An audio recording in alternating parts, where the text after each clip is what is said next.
We're presenting on our idea for an arterial sheath to allow for an alternative treatment of thoracic outlet syndrome. My name is Elzani Fonsale. My name is Greg Malika. I'm Kate Riley. And I'm Elizabeth Walker.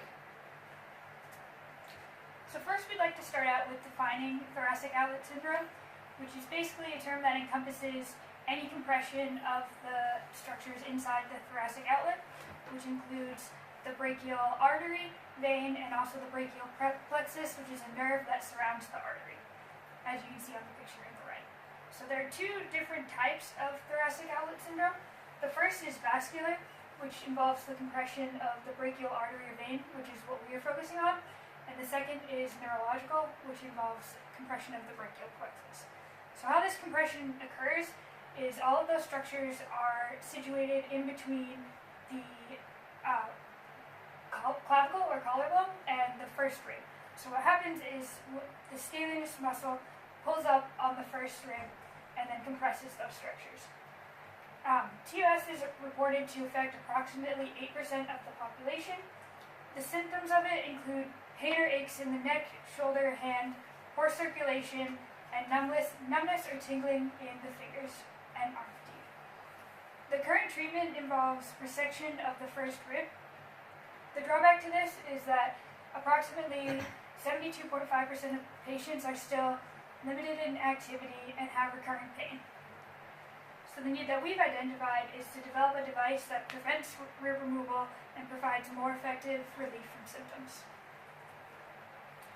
The device we've developed is a sheath to go around the artery. So this would provide a barrier between the artery and the first rib and clavicle, allowing the artery to not be compressed. So what we've designed is an outer sheath that's hard and resistant to compression made out of nitinol. So when you implant it in a U shape, you'd be able to get it around the artery. It would be able to respond to the temperature change and then move into its full circular shape. And using a serrated edge here, it'd be able to lock into position so slippage would not be able to occur. We also have an inner layer of compressible silicone that would allow the artery to do its normal palpitation without having any restriction, but still have the structural support from the outer sheath around it. So as you can see from this picture, the removal of the first rib is a pretty invasive procedure. So the benefit of our device is that it doesn't require this rib resection, which means that there's no lung collapsing, and even if rib resection is required, our device can still be used. It also leads to a faster recovery time because you don't have to collapse the lung, and that also leads to a higher chance that our device will actually work. The costs of our device are mainly to do with the material that we considered. Nitinol is known for cytotoxic effects from the tin ions that are released. Nitinol also requires cold treating in order to actually get into the shape that we want, so we would have to find a way to cold treat the material within the body. Lastly, the slippage of the device, if the nitinol treatment doesn't work properly, then it could not lock and then slippage could occur.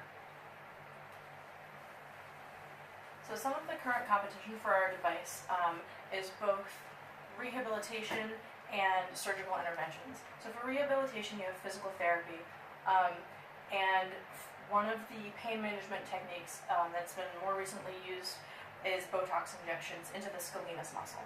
However, this is not really effective for long-term solutions. Surgical intervention, as mentioned earlier with the rib resection, has varying success rates. Most patients end up having some sort of pain or limited movement after their surgery. And there's also complications with the rib resection, including like pneumothorax from collapsing the lung, nerve and vein injury, and hematomas. Something that's more similar to our device is the implantation of a stent graft with a rib resection. This has been successful, but it has not had a lot of research into it. There's only been a few patients. So with our device, we are hoping to create an implantable device to prevent recurring TOS symptoms, as one does not currently exist.